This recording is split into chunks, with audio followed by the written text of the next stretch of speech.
filosofia manda prestar atenção naquilo que depende de você.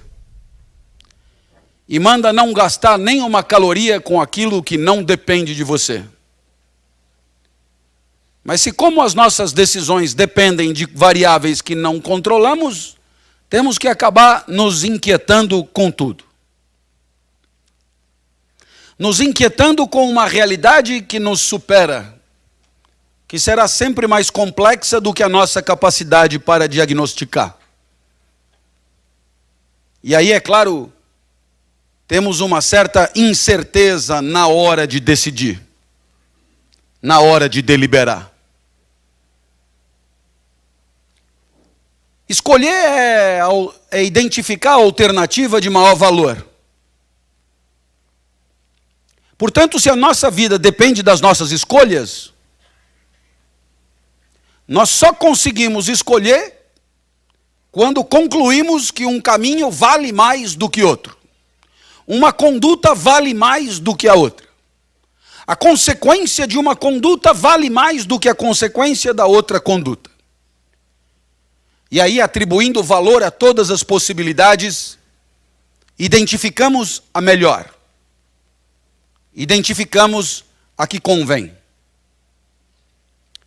Portanto, eu acho que você aprendeu até aqui, do que nós ensinamos, que a vida do homem depende das suas escolhas, e que as escolhas pressupõem a atribuição de valor. E nesse momento você se pergunta, se eu tenho escolhido desde que nasci, é sinal que tenho atribuído valor desde que nasci. Ali fora, por exemplo, tinha bolo de chocolate e um outro bolo branco. E claramente alguns optaram pelo de chocolate e os outros pelo branco. Algum tipo de valor atribuíram. Senão não conseguiriam fazer a escolha. Para entenderem bem como é que funciona a atribuição de valor, podemos lembrar de um professor. O professor aplica uma prova e dá nota ao aluno. A nota é o valor da prova. E você se lembra que você já tirou 7, já tirou 8, já tirou 9. Como é que será que o professor concluiu por essa nota? Ele comparou a sua prova com o gabarito, com a prova nota 10, com a prova de referência. Toda atribuição de valor pressupõe essa comparação. A comparação entre aquilo que você está valorando e o gabarito. A situação ideal. A situação perfeita. A vida nota 10. Assim, se Neymar é um grande jogador de futebol, nessa expressão grande jogador de futebol tem um valor. E esse valor, ele tem seu fundamento numa comparação entre Neymar e uma referência de jogador de futebol. Um jogador de futebol nota 10. Um jogador de futebol perfeito. Assim também, se Isis Valverde é uma linda mulher é um valor. E esse valor só é possível porque você compara Isis Valverde com uma referência de beleza feminina. Então, o que é que você aprendeu nesse momento? Que toda atribuição de valor pressupõe uma referência. E se você concluiu que o bolo de chocolate é melhor do que o bolo branco, é porque você comparou os dois a uma referência. Claro que na hora de viver, os problemas aparecem. Porque, diferentemente da prova do professor, a vida não tem um gabarito só. A vida não tem uma única resposta certa. Se você entra no exército, a primeira referência para a conduta é a disciplina. É graças a esta referência que você atribuirá valor às coisas que passarem pela sua cabeça. E é por isso que se chama de valores. É o que permite atribuir valor. Aí então a corneta toca às 5 da manhã, pode passar pela sua cabeça tirar um cochilo suplementar. Mas quando você vê que a referência é a disciplina, você levanta. Porque levantar na hora que a corneta toca é mais disciplinado do que continuar dormindo. Mas o mundo não é um exército só. E no asilo o primeiro valor é o repouso. A melhor vida é a mais repousante. O que se espera é que descansem. E se alguma corneta tocar às 5 da manhã, ninguém ouve. A disciplina manda levantar. O repouso manda continuar dormindo. A disciplina é valor, porque sem disciplina a vida é ruim. Repouso é valor, porque sem repouso a vida é ruim. Aí você olha e diz, mas eu tenho que decidir se eu vou levantar ou não. Claro, você terá que escolher entre disciplina e repouso. Coisa que eu acho que você já fez muito na sua vida. Professor, mas qual a resposta certa? Qual valor vale mais? A disciplina ou o repouso? Eu sei lá. Esse problema é seu. Por isso você é livre para decidir a sua vida. Eu pensei que, sendo o senhor professor de ética, o senhor saberia a resposta de qual valor vale mais. Não. Quem sabe a resposta são aqueles que têm uma vida pronta para você imitar. E esses você compra na livraria do aeroporto. E lá você encontrará 10 lições para ser feliz. 10 lições para ser líder, 10 lições para ter sucesso, passo a passo da liderança, como eliminar seu chefe, como passar a perna do seu aniversário, como dar prazer na cama, como aumentar o tamanho do seu negócio. O negócio é o empreendimento, lógico. O poder da sedução, o poder do discurso, o poder da língua. Casais inteligentes enriquecem juntos, casais inteligentes fogem juntos. Crianças francesas não engordam. Veja que são títulos que estão lá. Crianças francesas não engordam. Até onde vai o desprezo pela sua inteligência? Mais de 1 milhão de exemplares vendidos. Ou ontem estava em Congonhas, fui comprar um jornal e no caixa o último lançamento. 50 dicas para ser feliz para sempre. R$ 9,90. Aí a moça disse para mim, não quer levar? Está na promoção. R$ 9,90. Aí eu peguei e falei, é bom? Ela falou, é. Aí eu perguntei, você leu? Ela falou, li. E aí eu perguntei a ela, você então não vai morrer? Aí ela olhou um pouco apavorada e disse, não entendi. Eu falei, ué, se o autor do livro promete 50 dicas para ser feliz para sempre, você não vai morrer. Aí ela disse, não, eu acho que é só até morrer. Aí eu falei, mas então não é para sempre? Aí eu olhei para ela, ela já estava um pouco arrependida de ter oferecido o livro para mim. Eu olhei para ela e falei, como está a 23? Ela virou para mim e falou, parada. Aí eu perguntei, será que se eu pegar esse livro e botar do lado de fora do carro, os carros da frente vão sair e eu vou passar como Moisés no Mar Vermelho? Os radares do Haddad quebrarão todos e eu irei a 120 por hora até em casa? Ela disse, eu acho que não. Falei, então o livro não serve para porra nenhuma.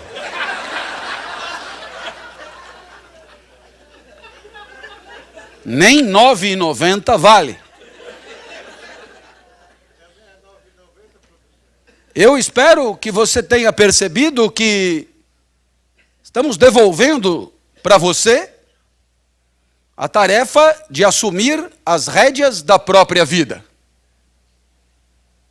Estamos devolvendo para você a dignidade de decidir como é que você quer viver. Disciplina é valor, repouso também é. Para você perceber como não é biscoito, como não é fácil, como é que eu vou decidir entre disciplina e repouso, se eu preciso dos dois? Falemos da transparência. Você sabe que até a década de 80 a transparência era um conceito da ótica, atributo do vidro ideal.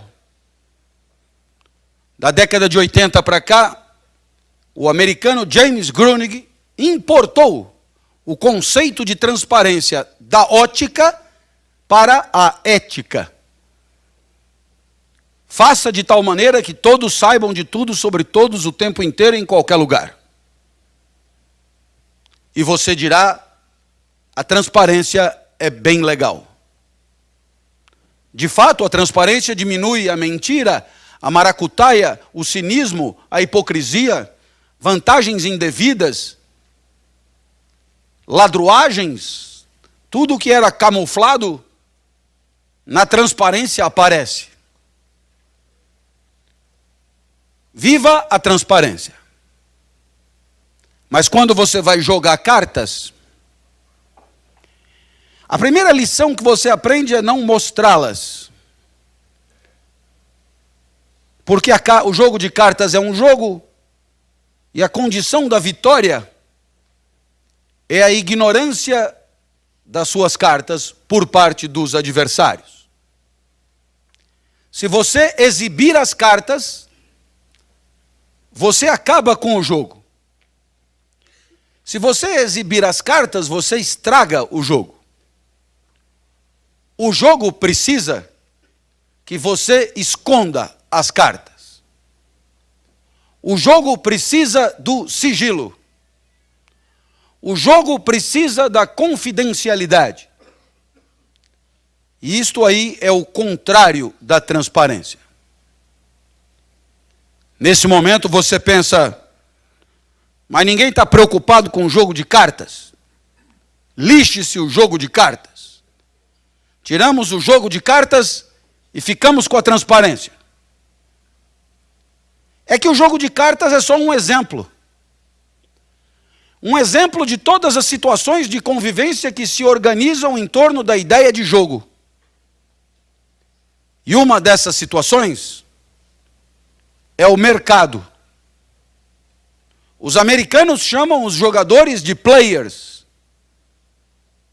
E no mercado, se você tiver um projeto que você investiu muito tempo e dinheiro, o mais fundamental é que seu concorrente maior ignore o projeto. Para que o projeto possa produzir os efeitos desejados por aquele que o pensou e investiu, é fundamental que o concorrente ignore. Por isso, o projeto fica guardado a 7 chaves, como se diz. E se porventura você lançar a mão desse projeto, ir até o concorrente para entregá-lo, você será acusado de alta traição. Seu corpo será esquartejado, salgado em praça pública. Você será entendido como um escroto, um traidor. Porque você agrediu o princípio do sigilo e da confidencialidade. Condição para o sucesso daquele projeto. Você ao exibir o projeto, você traiu a confiança dos seus pares. Você arruinou o coletivo ao qual você pertence. Eu acho que você entendeu que a transparência nem sempre é legal. Eu acho que você entendeu também que essa coisa de decidir sobre que caminhos percorrer, que princípios respeitar, nem sempre é fácil. Entre disciplina e repouso há controvérsia. Entre transparência e sigilo há controvérsia. Entre confiar em alguém e desconfiar de alguém há controvérsia. E aí você começa a perceber que se você pensar direito, cada segundo da sua vida é um nó, um enrosco, uma complicação só. E assim você terá medo de arriscar, medo de escolher, medo de se arrepender, medo de errar. E todos esses medos que têm a ver com a nossa liberdade, liberdade de decidir sobre a própria vida, esses medos recebem o nome de angústia. A angústia é o sentimento que corresponde à liberdade que é a nossa. Angústia de não saber que caminho tomar. Angústia de não saber para onde ir. Angústia de não saber que princípio respeitar. A angústia nos acompanhará sempre. Professor, o senhor está me deprimindo. Não fique assim, é motivacional a palestra. Se você quiser, no final a gente canta. Mas por enquanto, chupe essa manga. Você que sempre achou a liberdade sensacional, saiba, a liberdade vem sempre acompanhada de angústia. Eu dava essa aula lá na universidade, eu tenho grandes auditórios, e uma jovem levantou a mão. Professor, obrigado pelo conceito de angústia. Olhei para a moça, afinal é raro que alguém levante a mão. Vi que a moça era detentora de extraordinário capital estético. Apetecível mesmo. Topografia curvilínea. E achei que aquela moça, com aquela beleza, sem ter que pagar para estudar, ela tinha tudo para ter uma visão mais ingênua da vida. Eu estranhei tanta angústia. Eu pedi um exemplo. Ela disse, professor, o meu namorado estuda engenharia aqui na frente. Escola Politécnica, ele faz mecatrônica. O senhor pode imaginar o tipinho. Mas eu gosto dele. Agora em junho, em Corpus Christi, a semana do saco cheio, não tem aula. A gente aproveita para fazer o JUCA, Jogos Universitários de Comunicação. Esse ano foi em Guaxupé. E eu falei para o meu namorado, vem comigo, larga disso, vamos brincar, vamos divertir, esquece um pouco isso, descansa, não tem aula, aproveita. Ele não pôde ir. Estava terminando um robô. Faltavam só 2 antenas assim para o robô ficar pronto. Você sabe que tem robô que sem antena não se sente confortável. E aí então meu namorado falou, vai você. Quando eu cheguei em Guaxupé, percebi que o esporte era um pretexto muito sem vergonha daquele encontro. Não diga, eu perguntei, o que as pessoas estavam fazendo então? Ela disse, sacanagem, professor. Aí eu perguntei, o que é exatamente sacanagem? Ela disse, sexo, professor. Eu olhei para aquela moça, imaginei uma centena delas em Guaxupé. E eu lamentei muito nunca ter sido convidado para esse tal de JUCA.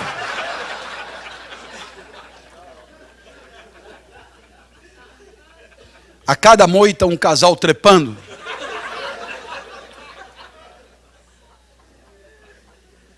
Professor, assim que eu desci do ônibus, um rapaz de sunga, só de sunga, musculatura saliente, muito diferente do meu mirrado mecatrônico, não perguntou nem meu nome e já foi me propondo uma cópula furtiva, uma bimbada mágica. Ele garantia desaparecer magicamente após o coito. Lavou, tá novo, ele assegurou. Foi aí que eu lembrei do senhor, professor. Porque eu falei, eu não entendi. Não é o senhor que diz que viver não é fácil, a vida não tem fórmulas prontas, os valores são complexos e contraditórios, a incerteza paira e a gente angustia? Sou eu. Então de quem que eu ia lembrar? Afinal de contas, dou ou não dou?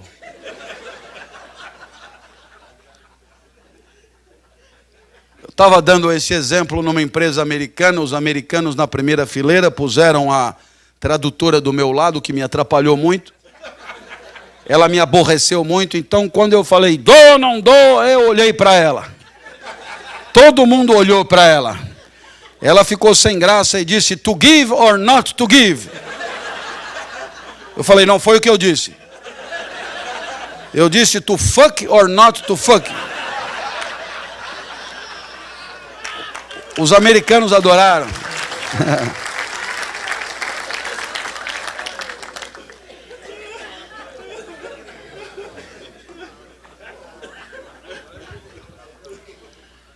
Como é que eu faço para decidir, professor? Essa moça poderia, na hora de responder para o marombado de sunga, ela poderia decidir a sua vida a partir de um valor. E esse valor vocês todos conhecem. É a fidelidade. Diferentemente do que se pensa, a fidelidade nunca é ao mecatrônico. A fidelidade é sempre a si mesmo. A moça tinha oportunidade de ser fiel a si mesmo. A fidelidade é um valor que costura o nosso presente com o nosso passado. A fidelidade confere harmonia, alinhamento entre o que nós garantimos no passado através do nosso discurso e a nossa conduta neste momento. A fidelidade é um respeito que podemos ter na hora de agir àquilo que dissemos um dia. A fidelidade, portanto, é sempre a nós mesmos. Funciona mais ou menos assim. Do passado até hoje, muitas células morreram, muitas células nasceram, mitoses, meioses, ideias passaram, sentimentos não existem mais, tudo em mim mudou.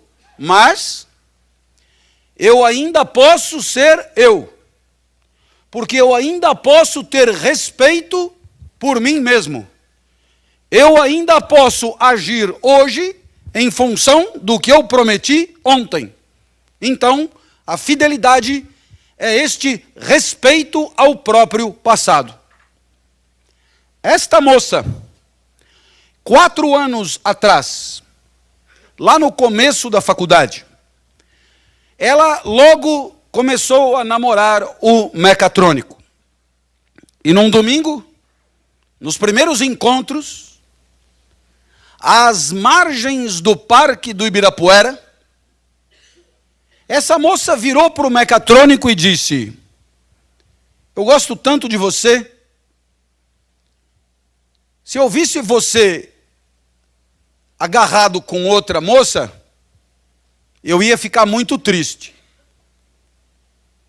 Então eu queria te propor uma coisa. Vamos namorar de maneira leve, mas vamos combinar que na hora de fazer sexo, vamos fazer só entre nós. Não sei se você conhece situação semelhante. Quer dizer, se você quiser ir tomar um lanche com uma moça, nenhum problema. Né? Um namoro nada opressivo. Se você quiser ir fazer esporte com uma amiga, nenhum problema. Se você quiser, nenhum problema. Mas vamos combinar. Sexo só entre nós. E o namorado mecatrônico, naquele momento, apaixonado pela moça, disse, mas é tudo que eu quero. É você só para mim.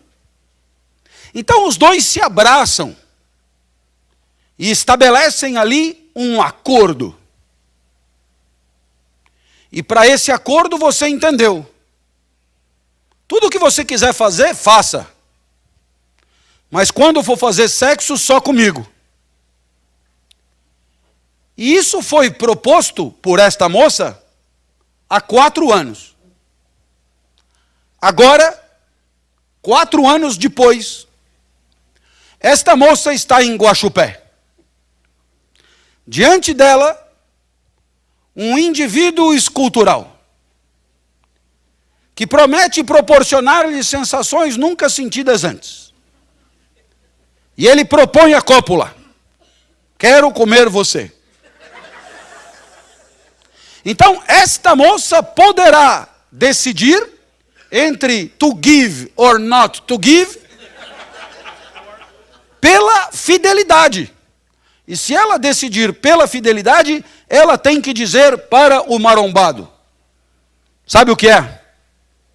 Acho que seria até que bem bom. Mas 4 anos atrás eu estava no Parque do Ibirapuera, virei para o meu namorado e eu propus. Sexo só entre nós. E nós não revogamos essa cláusula até hoje. Então ela está valendo. Então eu não posso dar para você. Lamento. Mas esse não é o único valor. Tem um outro valor que chama prazer. O prazer é você decidir sobre a vida em função de proporcionar ao seu corpo as melhores sensações. O prazer te ajuda o tempo inteiro. Graças ao prazer, você liga o ar-condicionado, desliga o ar-condicionado, põe casaco, tira casaco, se acomoda na cadeira, vê do lado de quem vai sentar, vê se come mais, vê se come menos, vê o que come, vê se bebe, vê se toma água agora, toma água depois, toma um cafezinho, mais um pedaço de bolo, menos um pedaço de bolo. Cada decisão está o prazer atrás. Que será que vai agradar mais o meu corpo? Mais um pedaço de bolo, menos um pedaço de bolo, não sei o quê, uma coisa. Na hora de intimidades, ponho aqui, ponho ali, dou uma beijoca aqui, uma beijoca. O que será que vai agradar? O prazer está te ajudando o tempo inteiro. O prazer é a inteligência a serviço das boas sensações. Alguém é contra? Alguém é contra? Alguém aqui é a favor da dor? Sempre tem. Hein? Mas normalmente não. Pelo prazer ela deveria dar para o marombado de sunga. A fidelidade recomenda a castidade. O prazer recomenda a cópula. E a moça, angustiada. E você sabe por que você ri?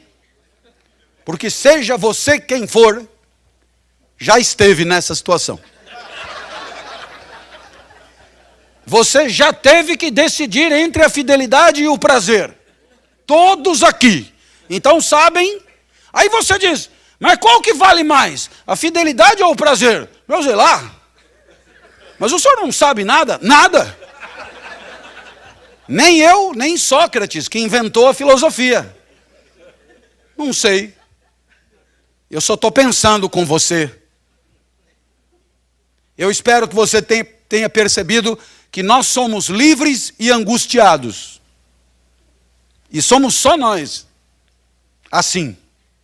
Na natureza, tem um monte de coisa que vive e ninguém tem esse problema. Sabe por quê? Porque na natureza ninguém escolhe nada.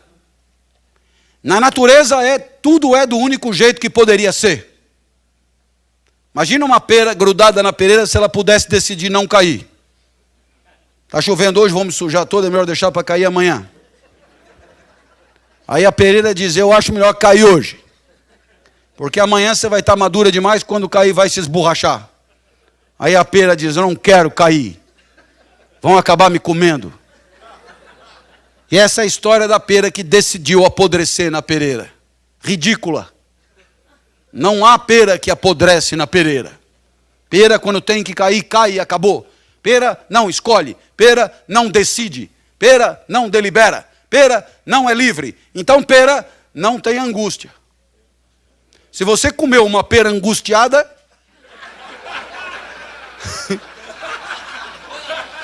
ou não era bem uma pera,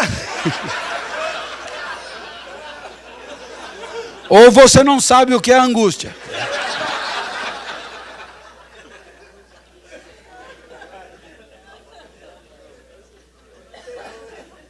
Mas o meu filho tem 27 anos, o mais velho. Meu filho nasceu na França quando eu estudava lá. Depois o meu filho se formou aqui na Vila Mariana em propaganda e marketing.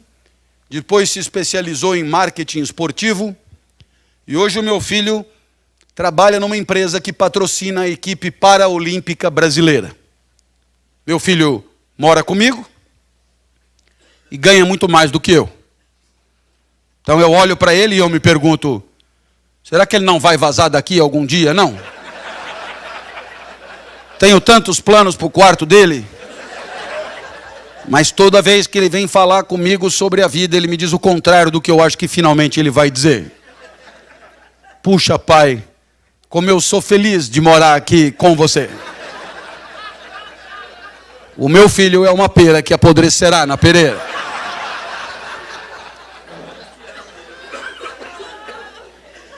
Como você observa, peras quando tem que cair, caem. Mas nós não. O homem inventa, cria, improvisa, inova, empreende, é livre. É dono da vida. Senhor da sua trajetória. A pera não. Nem o gato. Quem tem gato aqui sabe. Gato é irritantemente gato. Gato é de uma previsibilidade absoluta. Gato gateia. Gato não escolhe nada. Portanto, não tem gato angustiado. Aliás, se você olhar para a cara de um gato, verá que tem tudo ali menos angústia. Ele ri da sua cara, na verdade. Gato não inventa moda. Se o gato tiver com fome e você botar do lado dele um prato de alpiste, ele não come o alpiste. Ele morre de fome, mas ele não come o alpiste. Sabe por quê? Porque não é da natureza dele comer alpiste. E o gato é escravo da sua natureza. O gato é escravo do seu instinto. No instinto do gato já tem todas as respostas para uma vida de gato. O gato não inventa moda. O gato morre, mas o gato não come alpiste. Para um gato pensar em matar a fome comendo alpiste, equivaleria a você pensar em matar a fome comendo um criado mudo. Claro que eu me refiro ao móvel.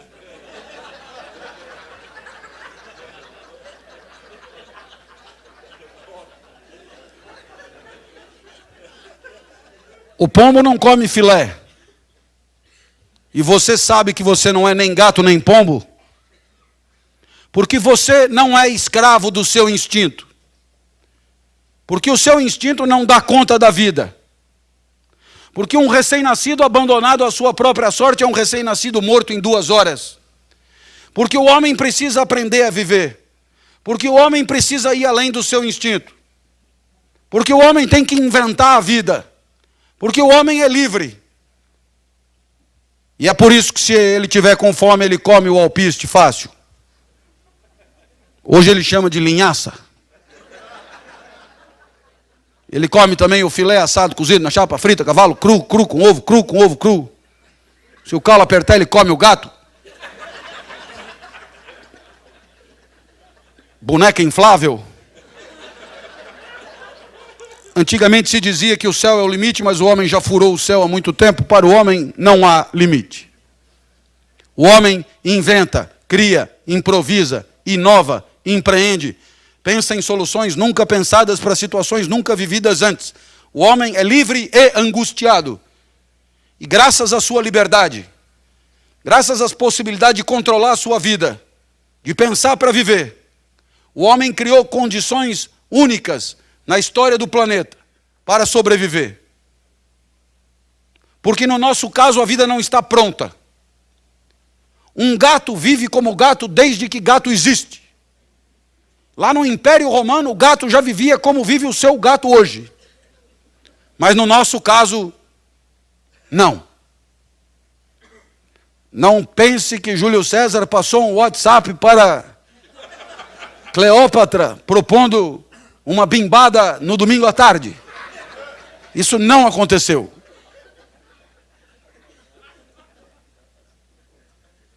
Só que você é livre e angustiado. E nesse momento você percebe que para diminuir a tua angústia, tendemos a abrir mão da liberdade que é a nossa. O sucesso da autoajuda está aí. Já que você é medroso, covarde, e tem medo de arriscar, então eu te darei 50 dicas, 10 lições, 30 processos, 20 verdades. Porque assim você se deixa escravizar. E quando você não se sente mais responsável pelas próprias decisões, a angústia diminui. Mas quando você percebe que a coisa depende de você, você olha de um lado, olha do outro, olha para frente, olha para trás, e vê que é você com você, velho, sou eu a decidir para onde caralhos eu vou, aí é foda. Essa é a vida como ela é.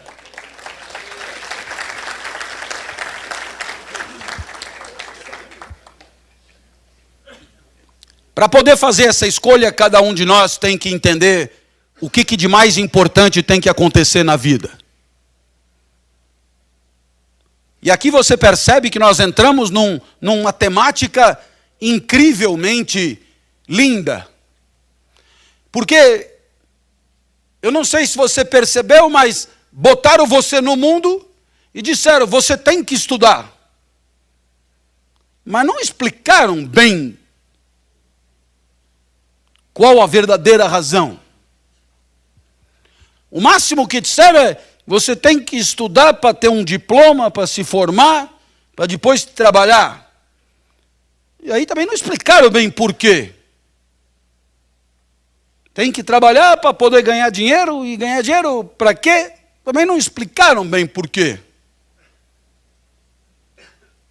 Alguém poderia dizer, porque se não for assim você morre de fome. Mas eu tenho certeza que cada um de nós sabe que a vida é um pouco mais do que matar a fome. O que tem que acontecer para a vida valer a pena? Será que é isso mesmo? Carro branco que fica longe do chão? E não é Kombi? Sabe, carro branco? De repente, carro branco era só táxi, e aí veio uma Honda. Será que o que tem que acontecer na vida é piscina dentro de casa? Será que é uma casa na praia? Será que é um corpo sarado? Não, corpo sarado não, mas uma mulher com corpo sarado é bem bacana. Será que é ganhar mais de 20? Mais de 20 estou achando pouco, para valer a pena. Melhor botar mais de 30. 30, por que não? Vai, mais de 50. Se o Tite ganha mais de 500, mais de 50. E aí você percebe que essas coisas que a gente lê na revista que precisa ter no condomínio das Garças, não sei o quê, precisa ter isso, precisa ter o iPad 37. A Isis Valverde sai de dentro do iPad, beija você e volta. Se você tiver até o 36, isso não acontece. Para ter a versão feminina com o Rodrigo Santoro. E aí você percebe que tudo é meio tosco. Até porque se você vai conversar com as pessoas que têm o helicóptero, o iate, a casa, o iPad e não sei o que, não sei o que lá, elas parecem inquietas ainda. Elas parecem desagradadas ainda. Para sorrir elas tomam até comprimidinho. Comprimidinho caro, importado. O que será que tem que acontecer na vida para ela valer a pena? A primeira resposta é dos gregos, porque foram os gregos que inventaram o nosso pensamento. O grande nome é Aristóteles. Nós estamos em 350 antes de Cristo. E a resposta de Aristóteles é muito legal. O que tem que acontecer na vida é a excelência. Arete, em grego. Porque a excelência é a condição da felicidade. Aí você diz, mas o que é exatamente excelência? Você já ganhou até nota excelente na escola. Excelente. Palavra de Aristóteles. O que é a excelência? Aristóteles dirá, é o pleno desabrochar da sua natureza. Então se você imaginar uma planta, você planta, a planta está pequena, muda, uma goiabeira, aí a goiabeira vai ganhando corpo, depois uma puta goiabeira, uma puta árvore, e aí a natureza parece que alcançou o seu apogeu. A árvore pequenininha virou uma árvore gigante. Nossa, claramente a vida deu certo. Pode dar errado.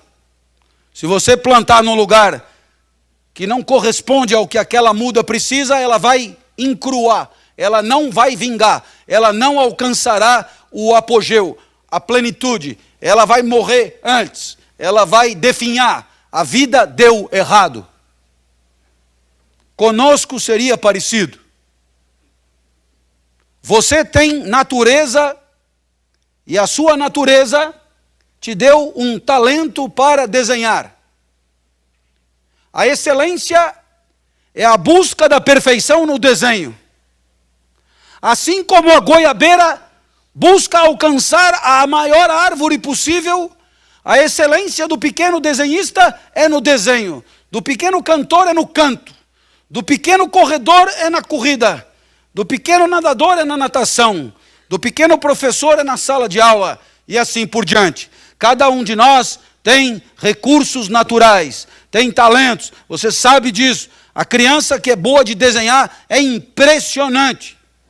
Ela não precisa de aula, ela desenha e sai do nada o desenho. O outro que não desenha, não adianta. E jogar bola então? Você tem o Neymar e você tem eu. Somos de mundos diferentes. Né? Na hora, com 8 anos de idade, vem a bola, o Neymar mata a bola escorrega o pé. Com 8 anos de idade, vem a bola acerta na minha cara com óculos e me derruba no chão. É assim que funciona. Natureza de um, natureza de outro. A excelência é você ir o mais longe possível naquela que é a tua praia. E se você fizer isso, você vai ser feliz. Ah, mas pode dar errado. Opa! Pode dar errado porque você pode optar por uma vida medíocre, uma vida sem graça, uma vida empurrada com a barriga, vivendo onde tem lugar, vivendo onde deixam, vai vivendo do jeito que dá, foda-se. Foda-se, você tinha talento para desenhar, que importância tem? Prestar concurso, não sei o quê, fazer coisa, mas você vai empurrando com a barriga. Haverá aqueles talentosos para a Bolsa de Valores. E haverá aqueles que trabalham na Bolsa de Valores porque dá dinheiro. A diferença está na felicidade. Até os 13 anos a minha vida foi um fracasso. Até os 13 anos, cada segundo da vida era triste. Até os 13 anos eu não tinha a menor ideia da minha natureza. Eu não podia buscar a excelência porque eu não sabia qual era a minha praia. Até os 13 anos, cada segundo da vida eu torcia para passar logo. Eu ia para a escola, a aula acabava meio-dia, 15 meio-dia eu já estava com a mochila pronta. Meu pai me obrigava a nadar depois, horrível. Detestava nadar. Eu detestava nadar. Depois que meu pai morreu, eu não entro na piscina nem para refrescar. Detestava nadar. Mas eu não nadava mal. Nadar, treinar para competir. Eu fazia revezamento com um rapaz que era nadador por natureza. Por isso eu entendo Aristóteles. Ricardo Prado. Nadador por natureza. Eu. Nadador porque meu pai me empurrava dentro da piscina. O professor mandava dar 10 tiros. Ricardo Prado fazia 12. Eu dava uma equilibrada. Fazia só 8. Aí eu ia para o revezamento. Ele abria de costas, abria 25 metros na frente do segundo colocado, aí caía eu. E o adversário se aproximava perigosamente. Apesar de mim, a gente ganhava. No domingo, meu pai me levava no Morumbi para ver jogo. 90 minutos esperando terminar. Enquanto ele torcia, eu descascava amendoim. E ele tinha que me avisar, foi gol. Aí eu fingia vibrar para ele não ficar chateado. E ele dizia, foi gol dos caras, caralho, cala a boca que nós vamos apanhar. Moleque imbecil. Meu pai também me levava em escola de arte. Tinha aula de argila. Eu sempre fazia um cinzeiro. Eu sempre tinha que dizer que era um cinzeiro. Além de argila, tinha origami, eu me lembro. Origami em japonês quer dizer coisa do demônio.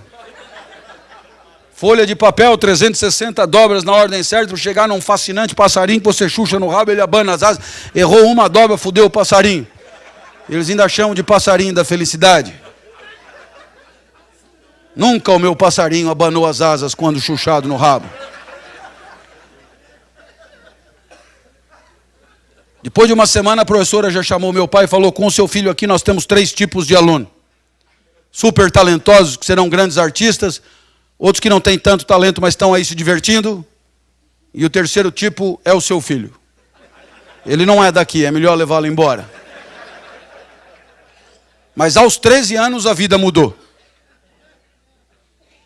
Aos 13 anos, no primeiro dia de aula, o professor de geografia entrou e disse que ele mesmo não daria aula, o curso seria só de seminários dados pelos alunos. No sorteio, para mim, caiu o petróleo. Assunto sem graça. Eu já estava acostumado, a vida era sempre assim. Fui para casa estudar e no meio do semestre chegou a minha vez.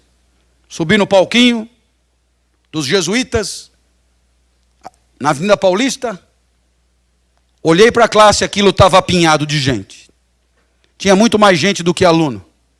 Colegas de outras classes vieram. Os professores vieram junto. Eu tinha fama de doido e isso ajudava a atrair as pessoas. Eu era muito esquisito quando eu era criança.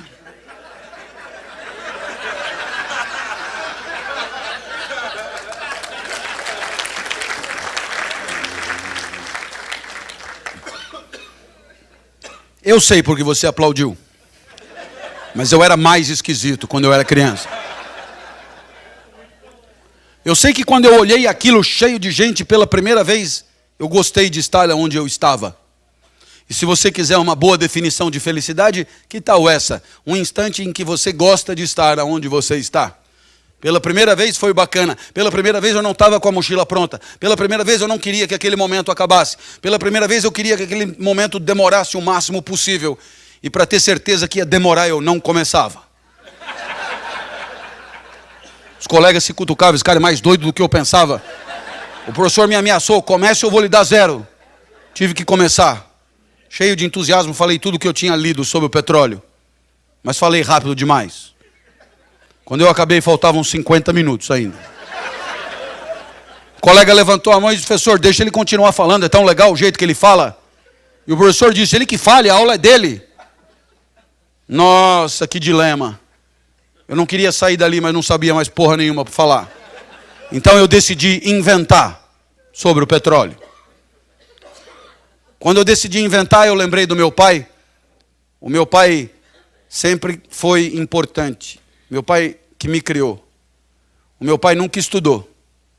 Mas o meu pai dizia coisas que depois eu encontrei na filosofia mais sofisticada. Você provavelmente já ouviu falar de um pensador do século XIX chamado Nietzsche. Nietzsche escreveu uma obra super complicada intitulada Assim Falava Zaratustra, pois o meu pai dizia coisas quase com as mesmas palavras. O filósofo dizia assim: demore o tempo que for para perceber o que você quer da vida. E o meu pai dizia: não tenha pressa na hora de viver. O filósofo dizia: percebendo o que quer da vida, não recue ante nenhum pretexto. E meu pai dizia: para trás nem para pegar impulso. O filósofo dizia: não recue, porque não falta no mundo quem queira te dissuadir. E meu pai dizia: não recue, porque o mundo está cheio de gente querendo te fuder. E ele sempre completava com carinho: seu bosta.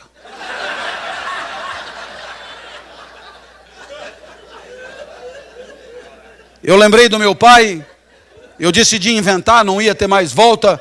Olhei para todo mundo e falei: olha, o que eu falei até aqui está no livro, é só ler.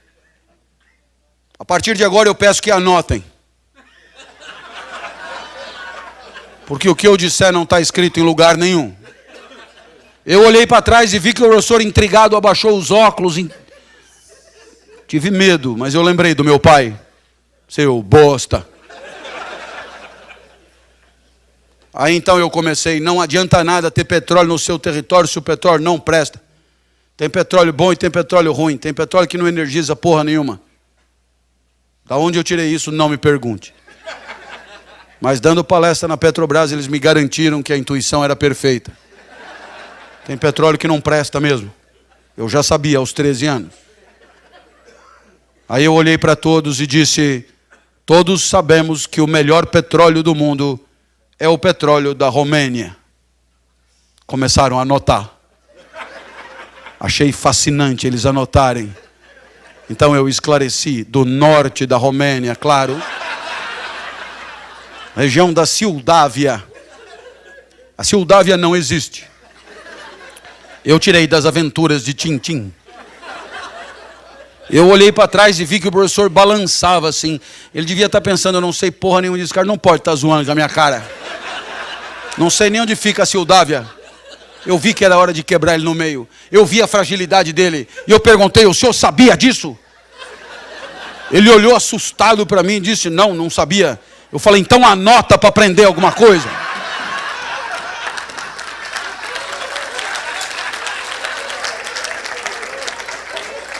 Na hora que eu mandei ele anotar as coisas que eu estava inventando, ele não reagiu.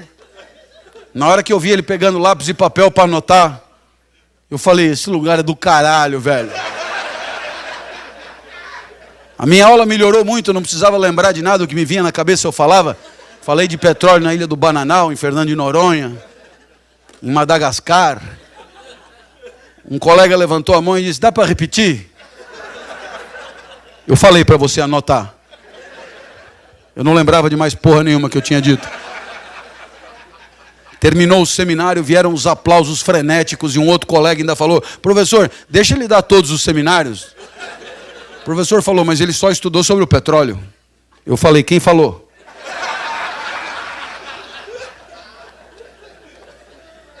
Saí dali, fui encontrar o Fusca branco do meu pai, fui correndo. Meu pai nunca tinha me visto correr, nem andar, eu me arrastava, ele achou até que fosse assalto. Eu entrei no carro e comecei a contar o que tinha acontecido e meu pai tinha entendido tudo. Pela primeira vez a vida tinha feito sentido. Pela primeira vez eu tinha sido feliz. Aquilo que não aconteceu na piscina, aquilo que não aconteceu na escola como aluno, aquilo que não aconteceu no Morumbi, vendo o jogo, Aquilo que também não aconteceu nem na aula de argila, nem na aula de origami, nem na de flauta, nem porra nenhuma, naquele dia tinha acontecido. A vida tinha valido a pena. É essa a felicidade. É você, de repente, encontrar você. Descobrir quem você é. Descobrir qual é a tua praia. E entender que se você viver ali, você tem enormes chances de alcançar a excelência. O melhor que você pode fazer. O mais longe que você pode ir. A perfeição de você mesmo. Condição de uma vida boa. Então, você lembra que nós estávamos na angústia de não saber como agir? Aristóteles tem a resposta dele. Se você não sabe o que fazer, busque a excelência. Se você não sabe que caminho tomar, busque a excelência. Se você tem dúvidas sobre como viver, busque a excelência. Só a excelência permitirá uma vida que faz sentido. Uma vida feliz. Essa é a primeira resposta. Eu espero que você tenha gostado dela. Aristóteles morreu, os gregos morreram, surge um novo pensamento. Esse novo pensamento também tem um líder, um mestre, chamado Jesus. Jesus nasceu 350 anos depois de Aristóteles. Enquanto Aristóteles era grego, nascido em Estagira, Jesus era judeu, nascido em Nazaré. Enquanto Aristóteles tornou-se um subversivo, dizendo coisas que ninguém tinha dito antes, Jesus também. E Jesus também responde à nossa pergunta. Qual o filé mignon da vida?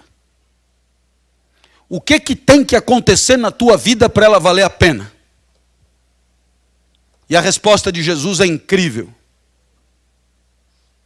A vida que vale a pena é a vida dedicada ao outro.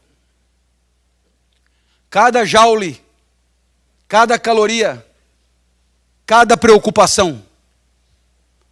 Uma vida dedicada à alegria do outro. Uma vida dedicada à diminuição do sofrimento do outro. Uma vida dedicada ao sorriso do outro.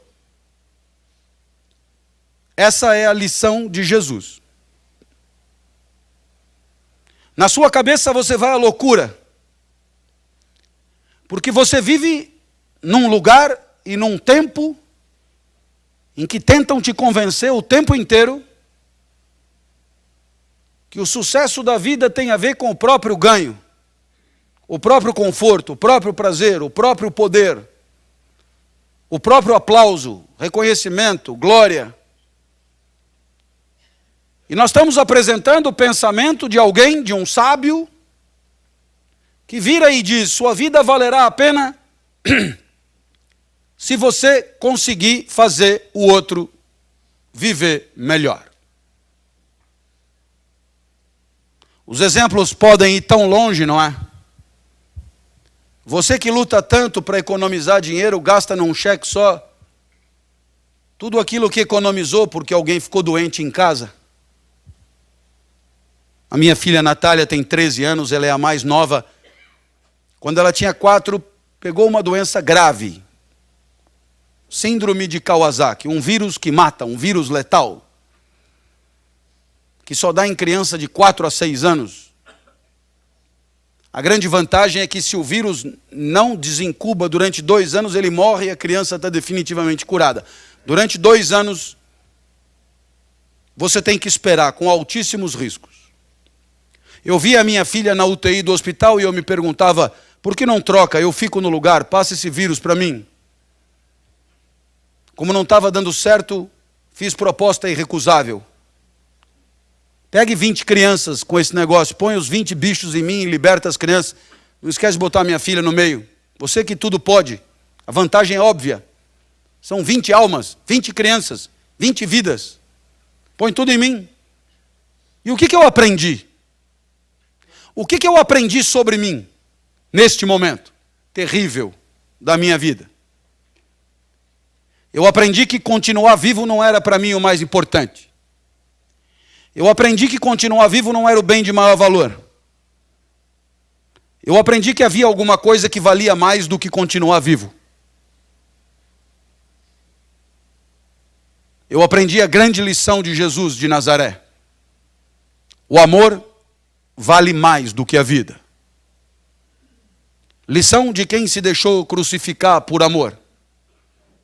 O amor vale mais do que a vida, porque a vida boa é dedicada ao outro, no seu limite, com todos os seus riscos. Para desdramatizar, minha filha completou 13 anos, está completamente curada e agora em maio pediu para comemorar o aniversário dentro de casa. Queria mostrar minha casa para os meus amigos. Pai, deixa. A minha filha sempre pede para mim, porque de mim ela tira tudo o que ela quer. Depois ela comunica à mãe. Já falei com o papai e ele já deixou. Vieram 39. Subiram no mesmo elevador. Passaram pela porta no mesmo segundo.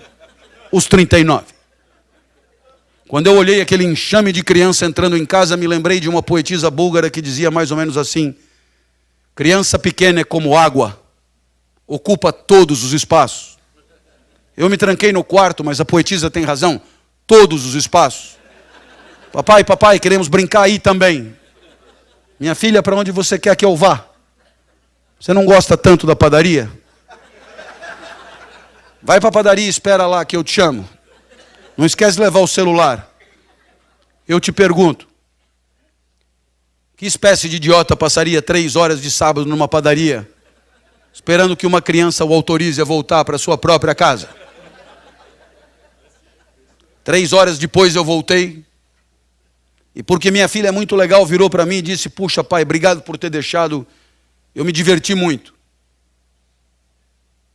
Aí os olhos enchem d'água, e ela continua implacável. Eu queria te dizer mais uma coisa. Eu adoro ser sua filha. Vixe.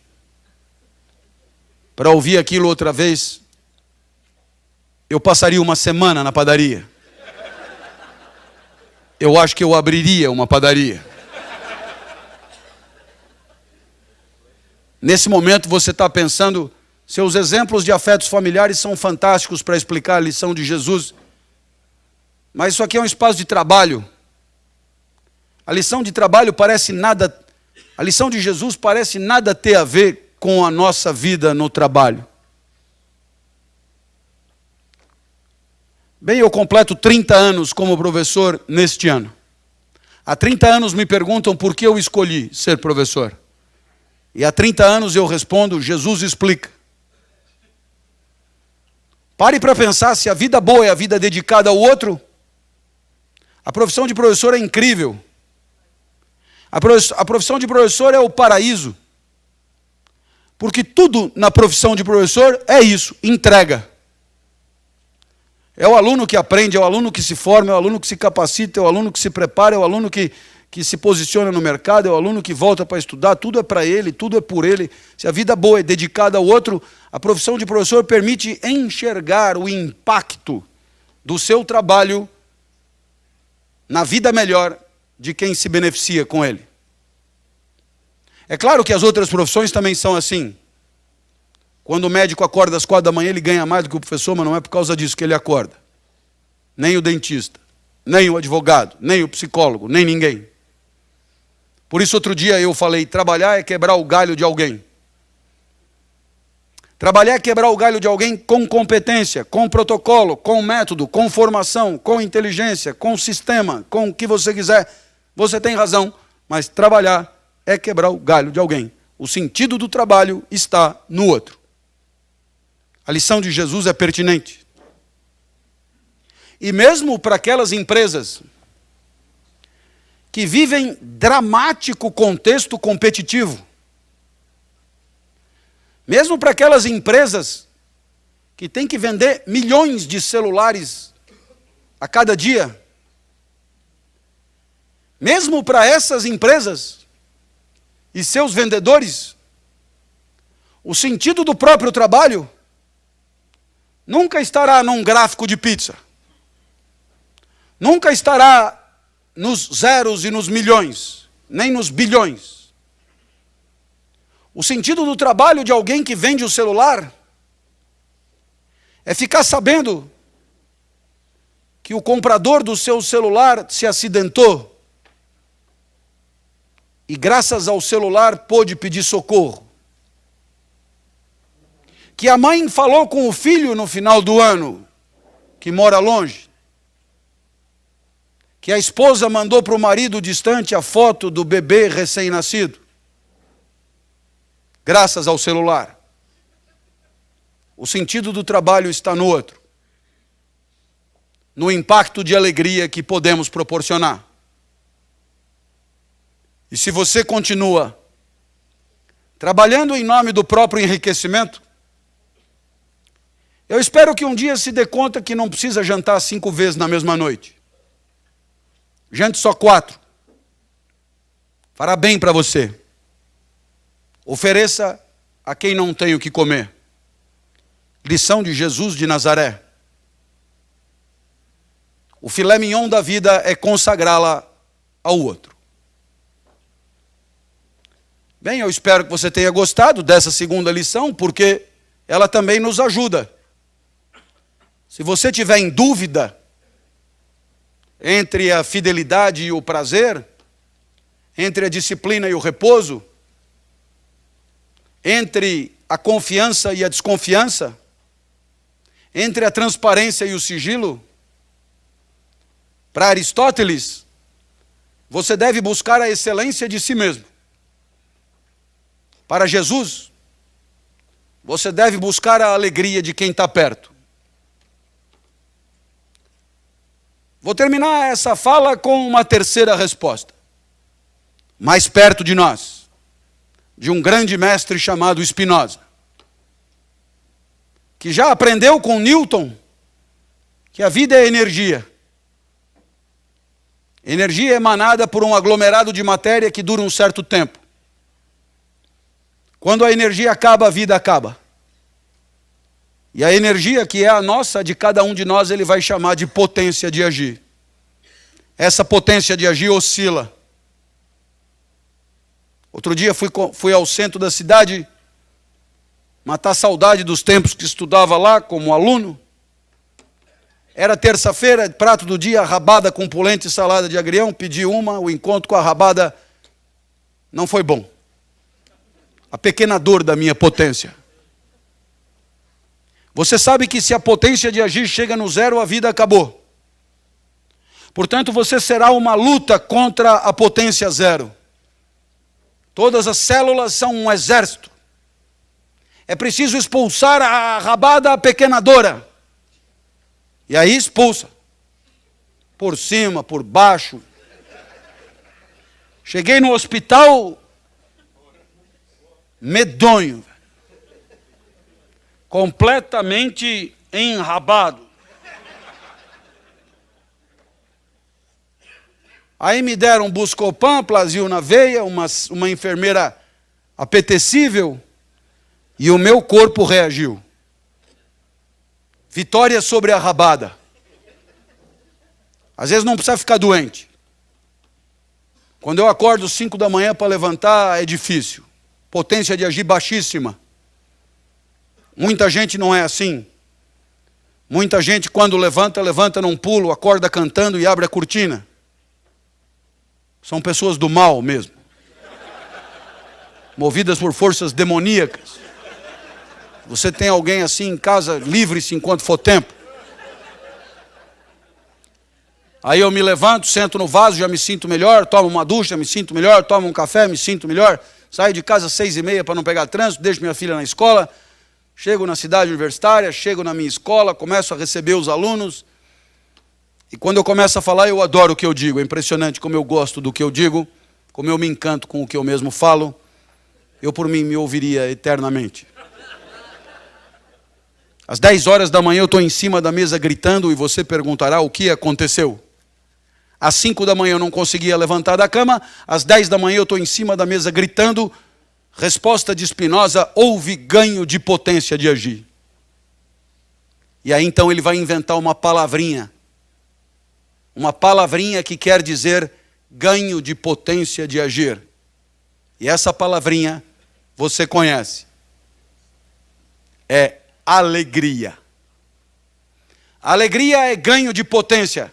Alegria é ganho de tesão pela vida. Alegria é ganho de libido, ganho de vontade, ganho de energia, ganho de elan vital. Alegria. Alegria, velho, é o mais longe possível da potência zero. Alegria do caralho, alegria. Alegria é o filé mignon da vida, alegria. Nossa, alegria. Alegria. Alegria. Por isso eu acho muito esquisito que vocês chamem de happy hour quando o trabalho acaba. Porque a minha maior alegria é no trabalho. Happy hour, segunda às 8 da manhã. Eu fico triste sexta. Por isso ponho aula no sábado. Aí eu fico triste sábado. Por isso dou palestra no domingo. E enquanto tiver gente para me ouvir, haverá alegria. Mas às 10 horas da manhã entrou a secretária do departamento, mulher medonha, e disse: os professores estão reclamando que o senhor grita muito. A minha potência de agir despenca. Spinoza vai chamar de tristeza. Tristeza te aproxima da morte. Tristeza te apequena. Tristeza é menos energia para viver. Tristeza é uma bosta. Tristeza é o que você quer evitar. A secretária causa tristeza. A secretária entristece. A secretária... Então eu fujo da secretária. Os alunos alegram. Então eu saio da escola escoltado pelos alunos contra a secretária. Eu não posso encontrar a secretária porque a secretária me brocha, me apequena, elimina a minha tristeza, é medonha. E quando eu pergunto para onde foi a minha tristeza quando a secretária entrou, o aluno responde: foi para o saco. E eu digo: antes tivesse ido para o saco, é um belo lugar para ter potência de agir. Desapareceu mesmo a potência de agir. Eu acho que você percebeu que a gente vai vivendo e tem horas que a potência sobe, tem horas que a potência desce. E você poderia pensar: pô, se o senhor 10 horas da manhã está alegre, eu acho que eu vou ser professor. Claro que não, isso sou eu. Eu, diferente de você. Aquilo que me alegra, não tem por que te alegrar. Vá procurar alegria no seu canto. O senhor não tem dicas que alegrem todo mundo? Nem eu e nem ninguém. Vá procurar você alegria. Deixa de ser vagabundo. Vagabundo, observa as coisas que te alegram. Tem gente que come quiabo. Tem gente que chupa limão. Vá observar. Veja o que acontece com você e anota. Porque não serve. O que acontece para mim não serve para você. Eu gosto de dar aula. Você não. Vai me copiar por quê? Para que você vai comprar o livro de um porra de um americano que nunca te viu? E ele diz 10 lições para ser feliz. Porque ele ficou feliz. Por que você acha que esse porra sabe mais da tua vida do que você? Ou ele é um pica grossa do caralho e você é uma anta, ou então tá tudo errado.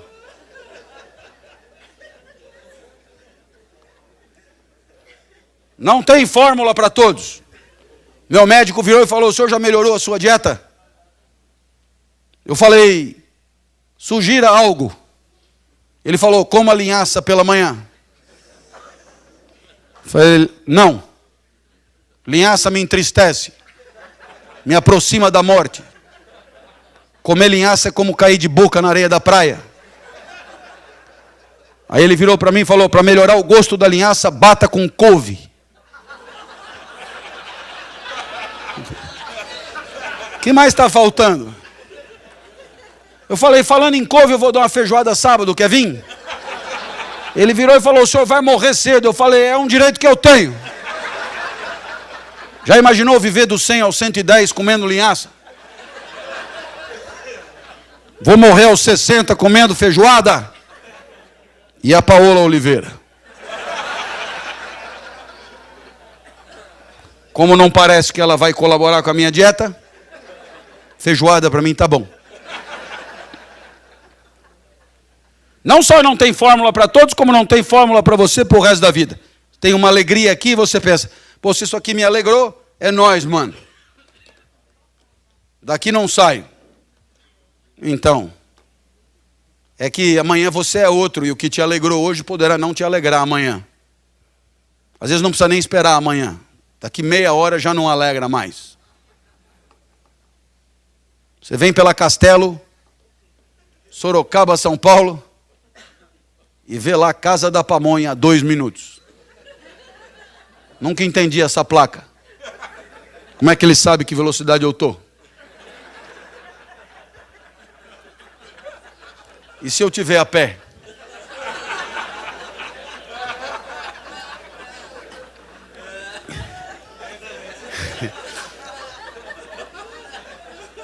Você chega na porra da Casa da Pamonha, o cheiro da pamonha já entra no carro, você saliva, aí você olha para a pamonha amarelinha, você pega a pamonha quentinha, você tira o elástico, você desencapa a pamonha, desencapa a pamonha, desencapa a pamonha, desencapa a pamonha, desencapa a pamonha, aí você degusta a pamonha, nossa, a pamonha do caralho, a pamonha alegradora, a pamonha energiza, pamonha boa, pamonha espetacular, pamonha te distancia da morte, a pamonha maravilha, aí você comete um erro a não cometer. Se essa pamonha me alegrou, então pamonhas me alegram. Por definição, sempre, para sempre. E pede a segunda. Gozada, a segunda já não está tão boa. Aliás, a segunda nunca é tão boa.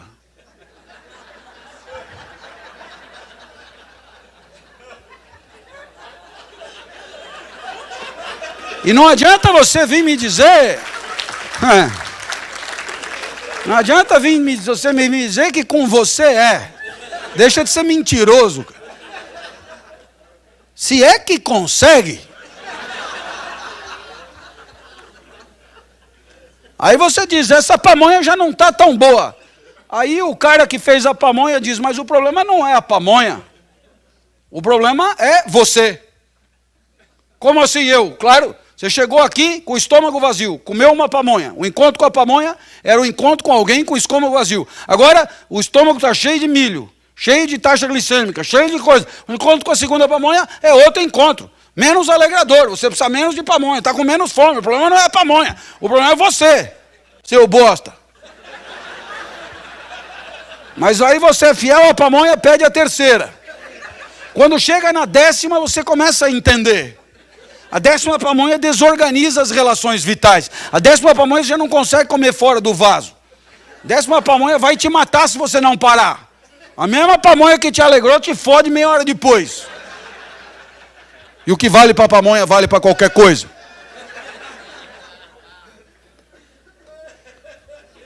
Matrimônio, por exemplo. Quase sempre a lua de mel corresponde à primeira pamonha.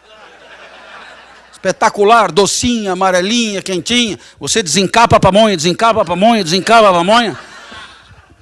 Inesquecível. Depois de 5 anos não aguenta mais ver pamonha. Aí você resolve inovar e pede para comer um curauzinho.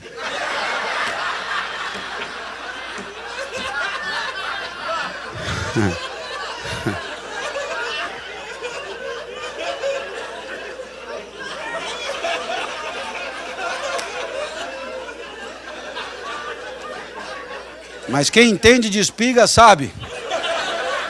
Curauzinho todo dia não há quem aguente. Curauzinho desanda.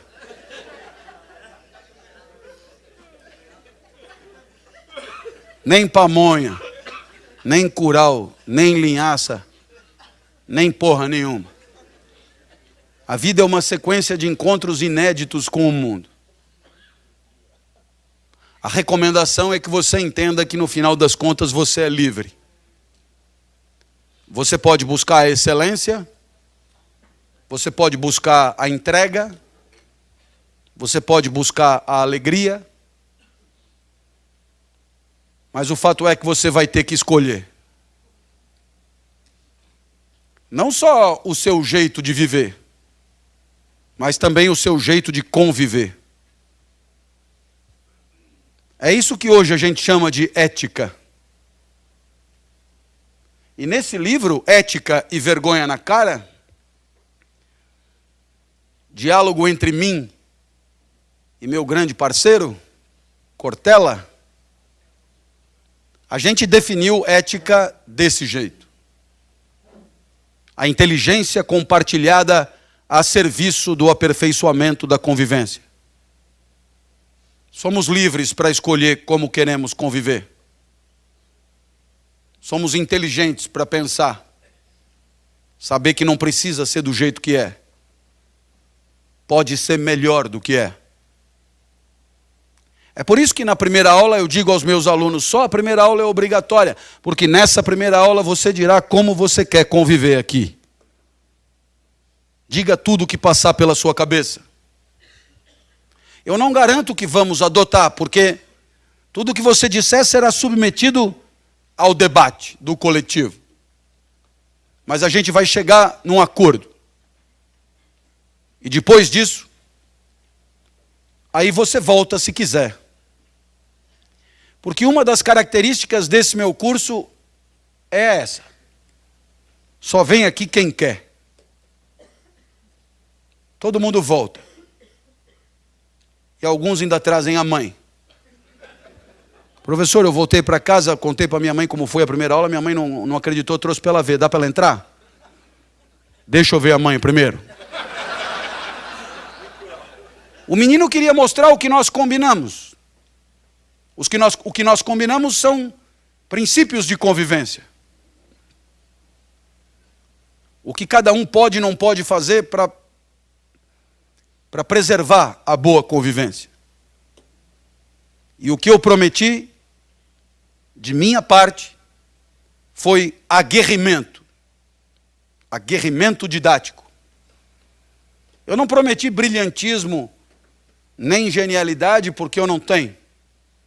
Mas aguerrimento, sim. E cada vez que eu me exaltava, o menino cutucava a mãe.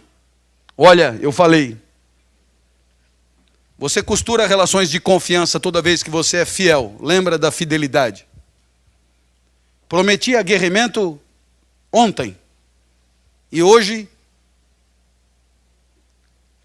a minha aula tem aguerrimento.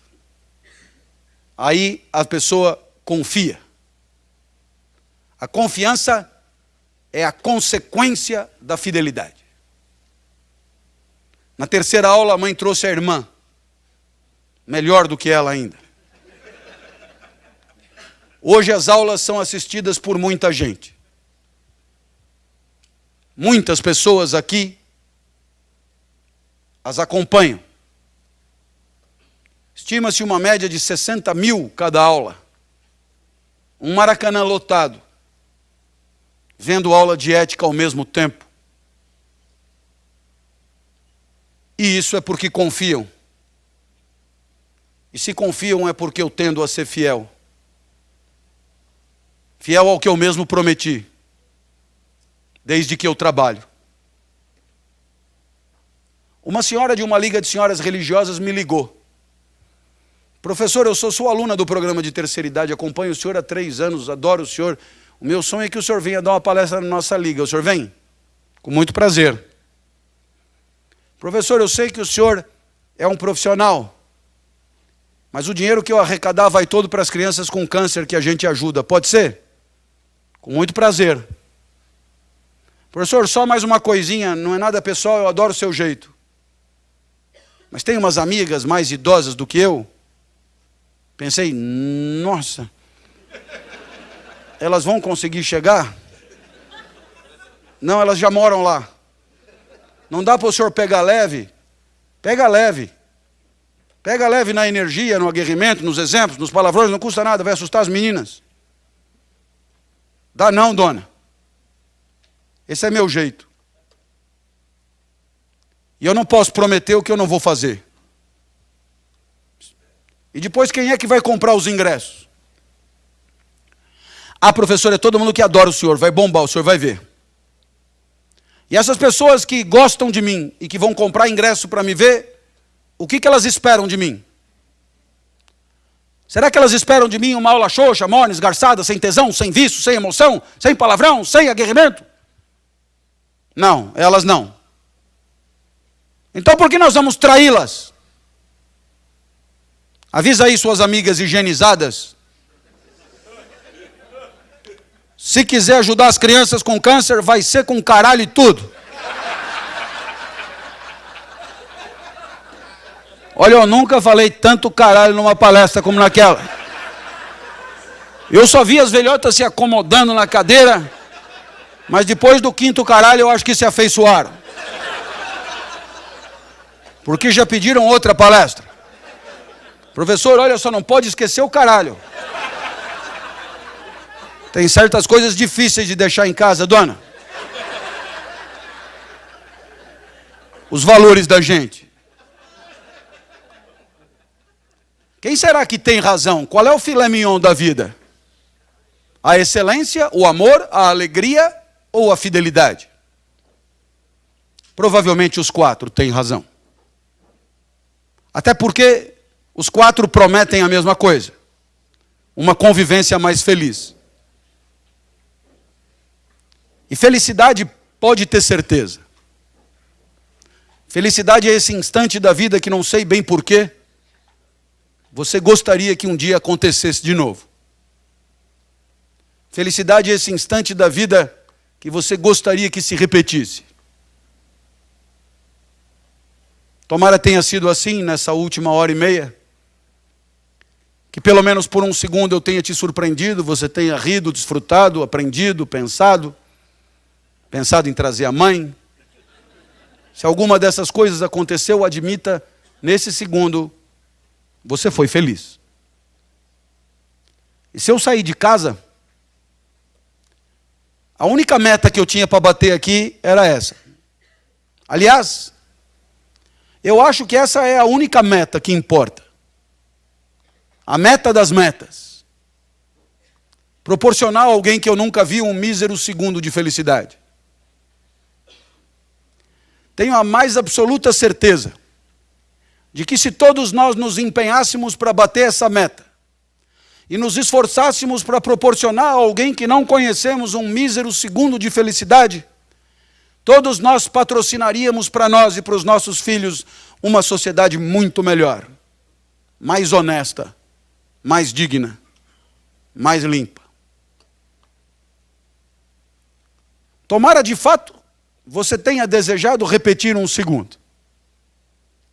E tomara Deus permita que repitamos um dia. Muito obrigado e até a próxima, se Deus quiser.